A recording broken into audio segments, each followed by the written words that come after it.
रूस के नायब वज़ीर आज़म एलेक्सी ओवरचिक के हमरा पाकिस्तान पहुँच गए। दो तरफ़ा तिजारत के फ़रोग़ के लिए मुज़ाकरात किए जाएंगे। ज़राअत, तवन्नाई और सनती शोबों में मुआहिदों का इम्कान। जालसाजी पर मबनी ईमेल हमलों के जरिए सरकारी इदारों और वजारतों को निशाना बनाने का इंकशाफ। फिशिंग ईमेल्स के जरिए धोखाधड़ी पर मबनी लिंक्स पर क्लिक करने से सरकारी दस्तावेज कंप्रोमाइज हो सकते हैं। National computer emergency response team की सरकारी इदारों को मोहतात रहने के लिए एडवाइजरी जारी।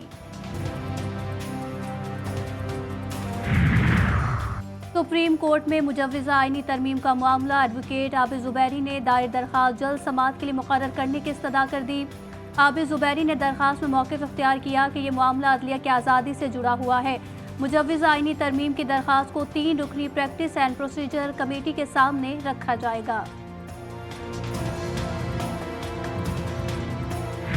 इस केस में आज 2 अक्टूबर की डेट हुई है, क्योंकि इस इलेक्शन के कागज़ात जो हमने इलेक्शन कमीशन में फ़ाइल किए थे वो अभी तक बदस्तूर FIA के पास है। हमें उम्मीद है इंशाअल्लाह ताला ये मैटर इस मरतबा सेटल हो जाएगा।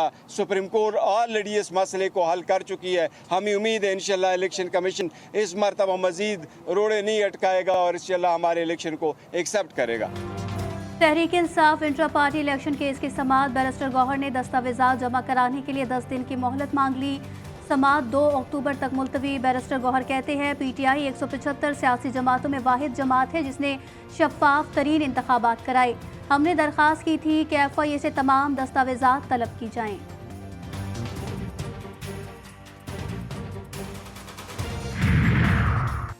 जमीयत उलमा इस्लाम के इंट्रा पार्टी इंतखाबात केस में इलेक्शन कमीशन का फैसला महफूज। JUI वकील ने 60 दिन की मोहलत मांग ली। 2 माह ज़्यादा हैं, मजीद मोहलत नहीं मिलेगी। पार्टी इंतखाबात ना कराए तो इंतखाबी निशान वापस, जमात डी नोटिफाई हो सकती है। इलेक्शन कमीशन की वार्निंग। वज़ीर आला खैबर पख्तूनख्वा अली अमीन गंडापुर गवर्नर फैसल करीम कुंडी को पर्ची पर आया बंदा करार दे दिया। मीडिया से गुफ्तगू में कहा कि गवर्नर अहमियत चाहता है, वो आईनी तौर पर कुछ नहीं कर सकता। एक टिकटॉकर पंजाब में बैठी है, दूसरा गवर्नर हाउस खैबर पख्तूनख्वा में बैठा है। आराम से बैठकर टिकटॉक बनाते रहो वरना किसी वैकेंसी में भेज दूंगा। तहरीक इंसाफ को कराची में जलसे की इजाज़त ना मिली। डिप्टी कमिश्नर शर्की को तौहीन अदालत का नोटिस जारी। सिंध हाई कोर्ट का रिपोर्ट पेश करने का हुक्म। लाहौर में PTI का जलसा रोकने के लिए हाई कोर्ट में दरख्वास्त दायर। PTI के जलसों में नफरत अंगेज तकारीर की जाती हैं, खून खराबे का खतरा है। दरख्वास्त गुजार का मौक़िफ़। लबनान में इजराइल का बड़ा साइबर हमला। एक साथ 3000 से जायद पेजर्स फट गए। बैरूत, बेका और दहिया में सड़कों और बाजारों में धमाके। हिजबुल्लाह अरकान समेत 11 अफराद शहीद हुए। ईरानी सफीर मुश्तबा मानी समेत 3000 से जायद जख्मी।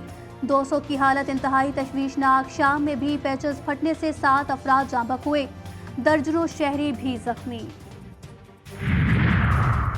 सहोनी रियासत खतरनाक खेल खेल रही है। जवाबी वार के लिए तैयार रहे, वो हाल करेंगे कि दुनिया देखेगी। हिजबुल्लाह ने शहरियों पर हमलों की पॉलिसी पर नजरसानी का इशारा दे दिया। हिजबुल्लाह के सरबराह हसन नसरुल्लाह ने कहा कि साइबर हमलों से बुनियादी इंसानी हुकूक की खिलाफ वर्जी की गई। जालिम और मुजरिम इजराइल अब वक्त का इंतजार करे।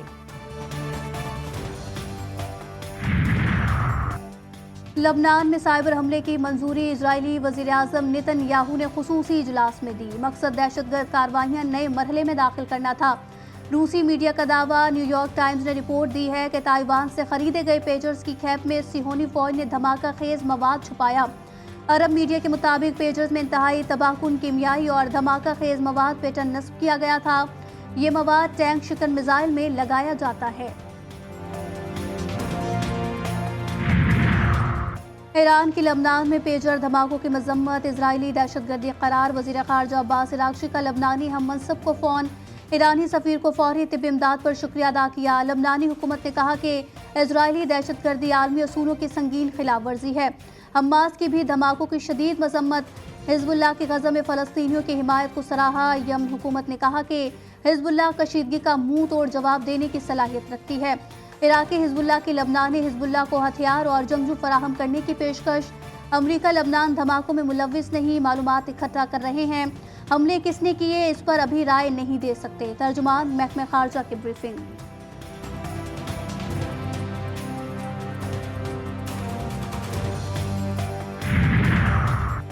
امریکہ کی پاکستان کے بیلسٹک میزائل پروگرام پر پھر ہرزہ سرائی۔ امریکی ترجمان میتھیو ملر نے کہا پاکستان سے طویل شراکت داری ہے لیکن پاکستان کے بیلسٹک پروگرام پر خدشات برقرار ہیں، اس کی حمایت نہیں کرتے۔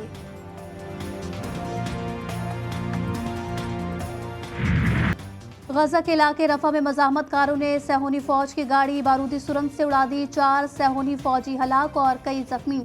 صہیونی فوج فلسطین کی دشمن، غزہ سٹی، دیر البلح اور نصیرات کیمپ پر شدید بمباری، مزید 35 فلسطینی شہید، 15 زخمی، بچے اور خواتین بھی نشانہ بنے۔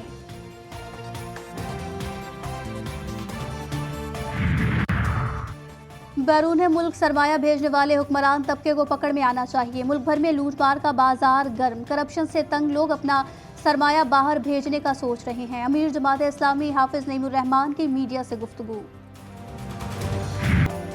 افغان عہدیداروں کی سفارتی بے ادبی پر پاکستان کا احتجاج، افغان قونصل خانہ پشاور کا وضاحتی بیان جاری۔ قومی ترانے کے احترام میں کھڑے نہ ہونے کا مقصد بے حرمتی اور بے توقیری نہیں تھا، میوزک کی وجہ سے قونصل جنرل کھڑے نہیں ہوئے، ترانہ میوزک کے بغیر ہوتا تو قونصل جنرل لازمی کھڑے ہوتے اور سینے پر ہاتھ بھی رکھتے۔ گورنر سندھ کا افغان سفارتی عملے کو واپس بھیجنے کا مطالبہ۔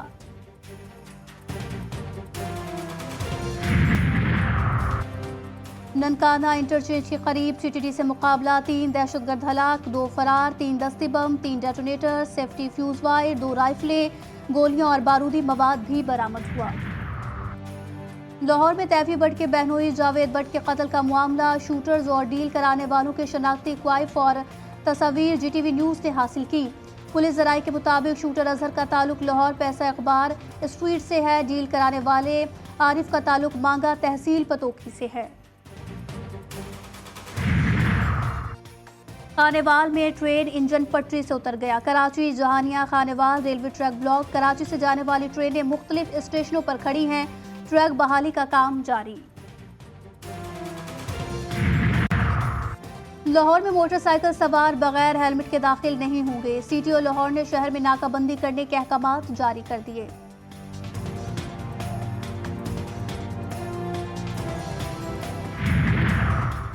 آئی سی سی کا وفد کراچی کے نیشنل اسٹیڈیم کا دورہ، چیمپئنز ٹرافی سے متعلق سہولیات اور تعمیراتی کاموں کا جائزہ لیا۔ وفد کو نیشنل اسٹیڈیم اور ہوٹل میں فراہم کردہ سیکیورٹی پر بریفنگ۔ آئی سی سی وفد کراچی کے بعد اسلام آباد اور لاہور کا دورہ بھی کرے گا۔